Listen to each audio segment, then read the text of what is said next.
Salut tout le monde, écoutez, je suis bien arrivé à la gare, donc avec un peu d'avance. En fait, une fois qu'on a compris comment ça marchait, globalement pas besoin de venir une heure à l'avance, hein. Si on sait comment ça marche, si on sait où sont les portes, si on sait bien préparer son passeport, aller au bon endroit, parce que les Chinois passent pas au même endroit que nous internationaux, c'est important. Mais une fois qu'on a fait ça, une fois qu'on a compris ça, ça va bien. Donc là, je vais direction ma porte. Je me suis arrêté pour prendre le petit déj. J'ai pris un petit gâteau fluffy. J'avais ça hier. Dans le train, en fait, la personne qui était à côté de moi, elle avait ça et je trouvais ça bon et je viens de retrouver le même. Du coup, je me suis dit, allez, chaud. Et je me suis pris un petit café à boire. Donc voilà. Et écoutez, là, on va direction la porte d'embarquement parce que là, je suis à la porte 8 et moi, je suis à la porte 1. Voilà, je pense que je devrais embarquer d'ici un petit quart d'heure, donc j'ai le temps. Qu'est-ce que j'allais dire aujourd'hui? Du coup, on va direction Nanjing. Donc c'est une toute nouvelle ville qui est à 1h30 de train, je crois. Donc j'ai pris mon casque pour monter la vidéo d'hier. Parce que j'ai pas eu le courage de le faire hier soir. Et puis voilà, écoutez, une belle journée. Normalement la ville de Nanjing, c'est une ville qui est beaucoup plus touristique qu'Hangzhou. Dans le sens où Hangzhou, il n'y avait pas grand chose à voir. Là pour le coup, il y aura beaucoup plus de choses. Donc j'espère que ça va vous plaire. Et puis voilà. Bon écoutez, sur ce, je vous fais des gros bisous.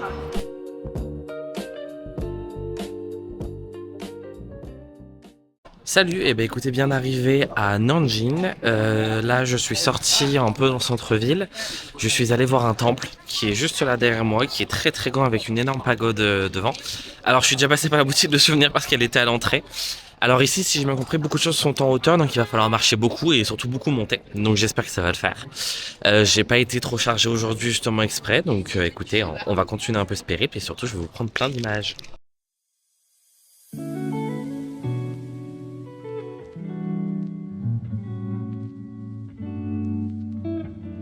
Bon, alors comment vous dire, ça a été compliqué, mais très très très compliqué. Parce qu'en fait, il y a une entrée où tout le monde rentre. Moi j'y vais, il y a un QR code, je scanne. Au moment de payer, en fait, c'est pas les QR codes comme d'habitude. En gros, d'habitude, tu payes, il y a le vendeur devant toi, il y a une machine qui répète le fait qu'un achat a été fait à telle personne, à tel montant, du coup, il sait que c'est pour toi. À ce moment-là, c'est pas comme ça que ça marche, c'est un truc WeChat à la con, donc ça marche pas. Donc je me retrouve, elle me dit descendre en bas. Seulement, eux, en fait, ils partent du principe que tu comprends le chinois. Donc ça veut dire qu'ils te disent, et puis. Avance, vas-y, fonce, t'as compris ce que je viens de te dire? Non, j'ai pas compris, madame. Du coup, je descends, je vois un QR code, je scanne, je paye, il y a des meufs devant moi, il y a des gens qui font pareil. Je me dis, vas-y, c'est le bon moment, je scanne 20, je paye 20. Donc 20, ça fait environ 2 €. Je scanne, je remonte, je revois la dame, je le montre, et genre elle incite, elle me dit, non, c'est pas ça, c'est pas ça. Au moment où je lui tends l'application pour qu'elle parle dedans, elle veut pas parler dedans, donc ça me saoule. Finalement il y a un gars à côté qui parle dedans qui me dit faut redescendre en bas. Je redescends en bas, je comptais franchement me barrer. Je vois une autre entrée, je vais à l'autre entrée où ce coup-ci je vois qu'on peut prendre des tickets papier.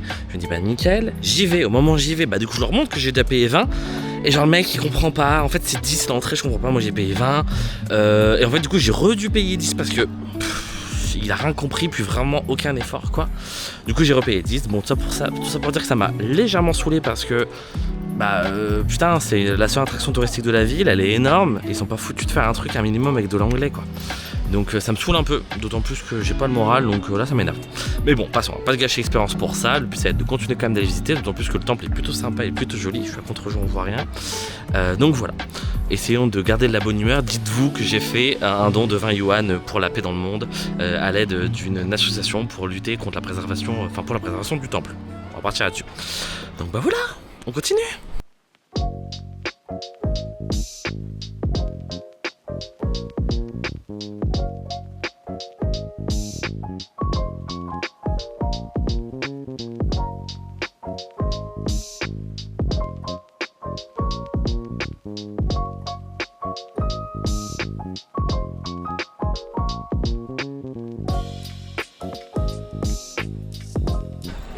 Écoutez, c'est bien un truc qu'on peut pas enlever aux Chinois, c'est que par contre ils ont pas perdu le nord, hein. Le temple, tout était en vente, genre tout était à vendre, tout. Y avait pas, je m'en fous d'avoir des trucs gratos, mais genre par exemple les salles de prière, vous savez, qui sont toujours le long des temples, même ça c'était devenu des boutiques. Donc un peu déçu, c'était quand même joli, même si en fait tu fais vite le tour et puis la vue est pas si incroyable que ça. Par contre, tout autour en fait il y a des remparts. En gros c'est une ville qui a été pensée à un moment comme la capitale de la Chine, et donc il y a quand même pas mal de vestiges de ça. Et donc là il y avait les remparts, et là je suis au-dessus d'un lac, donc je sais pas si on voit, là il y a tout un lac derrière, pareil de ce côté là, hein. Ce sera peut-être mieux de toute façon de prendre la vidéo ce sens-là, parce qu'au moins vous me voyez. Et donc c'est très très joli. Le seul problème c'est qu'on est jeudi, donc on est en plein milieu de la semaine, donc normalement c'est censé être calme. Mais je pense que je suis arrivé un peu la journée des sorties scolaires, comme si on allait au Mont-Saint-Michel. Ça veut dire qu'il y a énormément de gamins, mais vraiment des bus entiers, ils ont tous le même uniforme. Enfin vraiment il y a au moins 300 gamins, peut-être même plus, sur le site. Donc là je me suis pas mal isolé, même si on les entend un peu au loin. D'essayer de profiter un peu de la vue, profiter un peu du calme, profiter un peu de la balade le long du lac. J'ai vu que c'était assez joli. Et puis bah je vais vous faire de belles images. Voilà.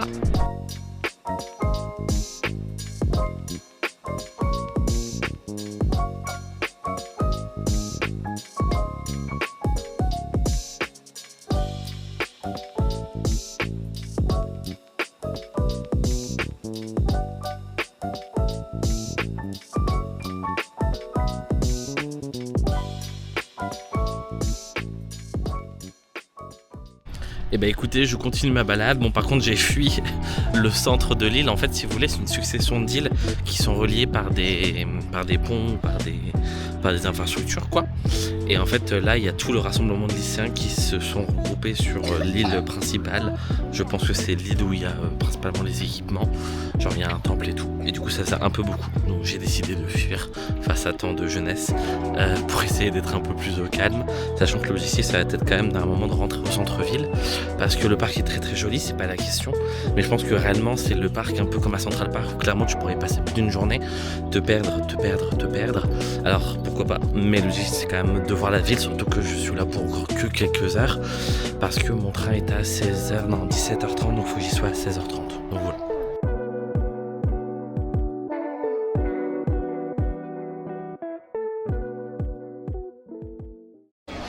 Et ben on continue la visite, j'ai pris le métro, là on est dans le quartier de Confucius, donc un grand poète, je dirais, ou savant, ou philosophe, enfin, il a beaucoup de casquettes, enfin à mon sens, ou peut-être qu'on pourrait dire aussi théophile. Enfin théologue, je sais pas. Bon, tout ça pour dire qu'il est assez emblématique de la ville. Et donc ici, là, on est dans le quartier où il y a le temple et l'ensemble des rues avec ici un petit côté un peu vieille ville, une zone un peu touristique. J'espère que c'est joli, apparemment il y a pas mal de petits trucs à visiter. On a encore 2 heures devant nous. L'avantage c'est que sur la ligne de métro pour rentrer, donc plutôt content de mon choix de visite. Et bah écoutez, je vais vous montrer tout ça.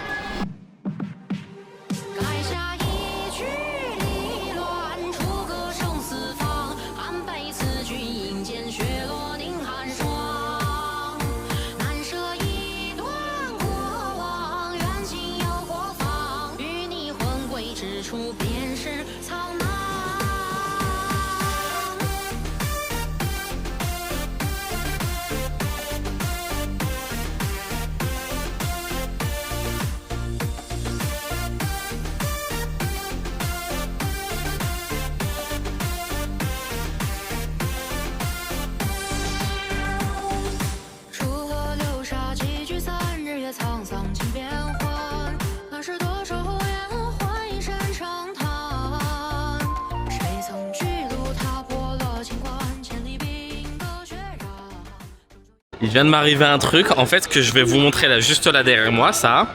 C'est en fait quand t'arrives t'as un hall et en fait il est marqué Exhibition Hall, donc le hall d'exposition de Nanjing. Et en fait quand tu rentres c'est marqué que c'est gratuit. En fait t'as tout un étage où vraiment t'as toute l'histoire de la ville, tout ça. Et en fait au bout d'un moment tu prends un escalier, en fait t'arrives à un étage. En fait une fois que t'as bien commencé, que t'as bien fait toute la visite et tout, sachant qu'il y a des moments il y a des gens qui ont des micros qui t'expliquent un peu. Alors bon ils parlent qu'en chinois donc moi ils m'expliquent rien du tout mais ils expliquent quand même. Et en fait à un moment tu passes un escalier, en fait t'arrives sur l'étage du haut et en fait c'est que des boutiques. Mais que des boutiques. En fait genre c'est un truc attrape touriste en gros. Genre les gens ils se disent oh bah super une petite visite culturelle. Et en fait on se retrouve bloqué dans le bâtiment où en fait genre c'est une sorte d'Ikea gigantesque, t'as qu'une seule voie. Et en fait c'est que des boutiques mais vraiment que à la longue. Vraiment c'est ça suit. Et donc au bout d'un moment, bon bah moi, bon il y a un truc qui m'a fait plaisir, donc je me suis pris un souvenir et tout parce que c'était un joli souvenir et tout, un truc en Lego, moi j'adore les trucs Lego. Enfin bon j'avance, genre vraiment boutique, genre en fait le musée il fait un tiers, le 2 tiers c'est les magasins, tu vois. Et en fait au bout d'un moment je continue et puis j'arrive, je descends un escalier, donc comme t'es en haut de l'immeuble logiquement pour redescendre, bah pour sortir de l'immeuble il faut prendre l'escalier. Et en fait j'arrive dans un endroit où il y a des jeux, où il y a des mecs en train de faire le plafond, ils font de la peinture et tout. Donc moi je me dis bah c'est pas par là tu vois genre non. Et je retourne et le mec du magasin il me fait si comme ça, genre il me dit si. J'avance, je me retrouve dans une cage d'escalier, limite une cage d'escalier d'habitants. C'est comme si tu te retrouvais genre, je sais pas, dans la coursive d'un immeuble. Et genre vraiment, il y a personne, je descends et tout, alors qu'il y avait du monde dans le musée, tu vois. Et en fait après tu redescends sur la rue et en fait tu repasses par un magasin, tu repasses par un... Alors là c'est une boutique en fait, ils ont ici beaucoup les boutiques, tu sais, où ils te font les caricatures, un truc un peu touristique. Et genre vraiment, genre tu rentres dans un musée, t'as un tiers de musée, ensuite t'as 2 tiers de boutique hyper labyrinthique type Ikea, ensuite tu redescends, tu te retrouves dans une autre boutique, tout en sachant que pour redescendre t'es passé dans un endroit où il y avait des mecs qui faisaient des travaux, qui faisaient de l'électricité, genre c'était pas terminé, hein, genre clairement les cloisons étaient pas mises, enfin j'ai pas filmé parce que ça m'est pas venu à l'esprit, mais c'était trop fort. Donc voilà un peu pour mon périple. Bah écoutez, j'ai fait un peu le tour du quartier, je vais continuer un peu à me balader mais on va entamer le retour, tranquillou bilou. Je suis content, je viens de faire ma première action de local entre guillemets. En fait si tu préfères ici, enfin si vous préférez, ici en fait ils ont des QR codes qui sont des QR codes chinois. Ça veut dire qu'il n'y a que les Chinois qui peuvent les scanner. C'est des QR codes qui sont pas carrés, ils sont ronds. Et c'est des QR codes qu'on peut scanner pour payer mais aussi accéder à des sites ou des choses comme ça. Et ça faut le faire depuis des applications chinoises. Ça arrive par moment pour payer qu'il faut l'utiliser, mais du coup ça marche pas avec Alipay, qui est l'application que j'utilise parce que c'est une application de paiement chinois mais elle est principalement quand même traduite. Il faut l'utiliser avec une autre application qui s'appelle WeChat, qui pour le coup je l'ai aussi, mais le problème c'est que bah forcément elle est pas traduite, elle est que en chinois, donc globalement en fait t'appuies sur ton écran, tu sais pas sur quoi t'appuies, tu vois. Et là je voyais tout le monde prendre des glaces et du coup je me suis dit bon allez Hugo, tu te forces, t'essayes, au pire ça marche pas, tant pis, tu vois. Et bah j'ai essayé, j'ai réussi à payer. Le pire c'est que j'ai rien payé du tout parce que ça m'a coûté genre 2,9 yuan, c'est genre même pas 30 centimes, donc 30 centimes la glace, tu vois. Et genre j'ai réussi à payer, elle a réussi à recevoir le paiement, ça a marché, je lui ai montré, j'étais content et elle m'a donné ma glace. Donc voilà, c'est ma petite bonne action de la journée, enfin bonne action je sais pas, mais ma petite action de local de la journée, je suis trop content en espérant qu'elle soit bonne maintenant. En me baladant dans une des rues perpendiculaires à la grande rue où il y a pas mal de petits commerces quand même dans ces rues là, la triste nouvelle c'est que j'ai retrouvé une boutique quasiment la même que celle que j'ai vue à Qibao, où j'ai acheté mon dragon qui était en pâte Fimo, où elle m'a dit c'est fait main. C'est pas fait main, il y avait les mêmes. Donc non, c'est juste à mon avis, elle les fait cuire peut-être elle, et encore, rien que ça à mon avis, c'est du pipeau. Donc déçu, triste, on m'a menti. Mais c'est pas grave, ils sont tellement beaux que je m'en fous. Mais voilà, bon en plus je l'ai vraiment pas payé cher, donc voilà, mais bon, petite lame qui coule sous mes yeux. Un truc que je vous ai pas expliqué, c'est qu'ici à Nanjing, en fait, quand tu prends un ticket de métro, c'est pas un ticket de métro, c'est un jeton. C'est comme un jeton de caddie si tu veux. Et en gros tu le scannes, il est magnétisé, t'as ton ticket dessus et quand tu sors, bah tu le remets dans une fente et genre c'est un peu comme si tu laissais ton ticket. Et du coup il scanne où t'es rentré, où t'es sorti, si t'as bien entre guillemets payé le bon montant, et si c'est non, et bah à la sortie genre il te bloque. Bon ça m'arrive parce qu'évidemment genre tu prends le bon trajet, hein, sinon c'est pas drôle. Mais voilà, c'est comme ça que ça marche, je trouve ça hyper drôle, surtout que ce tout petit jeton, c'est la première fois que je vois ça, alors que tu vois j'ai fait Hangzhou, j'ai fait Shanghai, à chaque fois c'était des tickets. Et bah là c'est un jeton, trop drôle. Alors juste pour vous dire, je sais pas si un jour vous êtes déjà allé dans une gare parisienne, je pense que la plupart oui. Dites-vous que la gare parisienne à côté c'est du pipi de chat, ok? La gare elle est gigantesque, elle est plus grande qu'un aéroport, ok? En fait ici au niveau du système, c'est vrai que je l'ai expliqué mais pas trop en détail. D'abord tu passes la sécurité. À la sécurité tu dois présenter ton passeport ou ta carte d'identité, avec laquelle il y a un billet qui est lié. Ça veut dire qu'en gros les gens qui rentrent dans la gare sont uniquement les personnes qui ont déjà un ticket de transport, parce que ici en fait ton ticket tu ne l'as pas au format papier ni dématérialisé sur ton téléphone, tu l'as directement sur ta carte d'identité ou relié à ta carte d'identité. Donc dès qu'ils scannent et qu'ils ont ton numéro, ils savent te dire si tu as un billet ou pas. Là ils te laissent rentrer. Une fois que tu arrives en fait tu es dans un immense hall, donc c'est celui qu'il y a là, mais c'est juste gigantesque, hein. C'est vraiment très grand. Et en fait, tu as des portes de part et d'autre. Tu as les portes d'un côté A et les portes d'un côté B. Pourquoi? Parce qu'en fait, en dessous, tu as le train qui arrive. Et en fait, en gros, aux portes, ils te laissent passer au bout d'un moment. Ils t'appellent, ils te disent bah voilà, le train, vous pouvez embarquer. Donc, il y a une sorte de checking où tu remontes ton passeport pour revérifier que tu as bien un titre de transport. Et après, en fait, tu descends sur les voies qui sont en dessous. Tu descends sur le quai. Le quai est genre juste gigantesque. Et en fait, tu as A et B. Pourquoi? Parce que tu as 2 entrées sur le quai, si tu es à l'avant du train ou à l'arrière. Bon, moi, je vais pas vous mentir, à chaque fois, je vais à l'avant, puis bon, au pire, je redescends le train pour essayer de retrouver mon arrêt. Le seul problème c'est que là par exemple le train que je vais prendre c'est un train qui vient je crois de Pékin. Donc ça veut dire qu'il y aura déjà des gens, ça veut dire que quand il arrive à quai, tu as que quelques minutes pour monter dedans et pas te tromper quoi. Donc c'est un peu angoissant, mais l'idée c'est de s'y faire. Donc voilà, là je suis arrivé, en vrai j'ai pas mal d'avance, j'ai 1 heure, donc j'ai 1 heure d'attente, sachant qu'il te laisse embarquer pas tout de suite, hein, il te laisse embarquer quelques minutes avant l'arrivée du train. Hier à Hangzhou pour embarquer dans celui de Shanghai, en vrai j'étais arrivé 20 minutes à l'avance, je me suis dit bah je vais attendre, et ben ils m'ont déjà laissé embarquer. En fait si tu préfères, sur les portes d'embarquement tu as le numéro des trains, il est en vert quand il te laisse embarquer, ça veut dire que tu peux déjà embarquer pour ton train. Tu as des fois 2 trains qui embarquent sur une voie, logique, parce que tu as 2 trains de part et d'autre de la voie, ou des fois bah, ils te laissent attendre parce que entre guillemets ils doivent peut-être faire sortir les gens ou tout ça. Et par exemple hier à Hangzhou, on avait que 3 minutes pour monter dans le train. C'est-à-dire que le train il arrivait genre à 17h11 et repartait à 17h14. Et donc je comprends mieux pourquoi les Chinois, quand tu sors du train, en fait ils s'en foutent, ils sortent. Et genre ceux qui montent, ils montent. Parce qu'il y a un petit truc de tu loupes, tu vois. Alors bon, en vrai je pense que ça se passe pas réellement comme ça. Parce que hier, pour avoir vu, il disait 3 minutes. Quand j'étais dedans, il est parti, 4-5 minutes, tu vois. Mais en soi il rattrape son retard parce que le train il va très très vite. Genre à plus de 300 km/h, c'est pas une blague, hein, no joke. Tout à l'heure en arrivant à Nanjing, on est passé près d'un aéroport.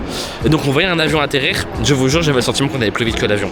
Je me demande même si c'est une blague, ok. Donc bon voilà, je vous ai raconté pas mal ma vie. Là je suis dans le hall de gare, je vais aller me chercher quelque chose pour la fin de journée. Parce que du coup je vais pas rentrer à la maison avant 20h. Donc je risque d'avoir faim, j'ai un petit paquet d'Oreos dans mon sac mais peut-être pas suffire. J'ai vu qu'il y avait 2-3 petits trucs de restauration. Donc je vais aller voir, ne serait-ce que pour avoir un café ou un petit gâteau, un truc que je peux manger dans le train. Et puis bah voilà, après je vais rentrer à la maison tranquillou, je vais vous faire encore je pense quelques images. Et puis voilà, quand même la journée s'est bien passée, j'ai eu beaucoup de choses à faire. Le début était un peu pas ouf, mais la fin c'est quand même plutôt bien passé, j'ai quand même pu visiter de belles choses. Donc voilà.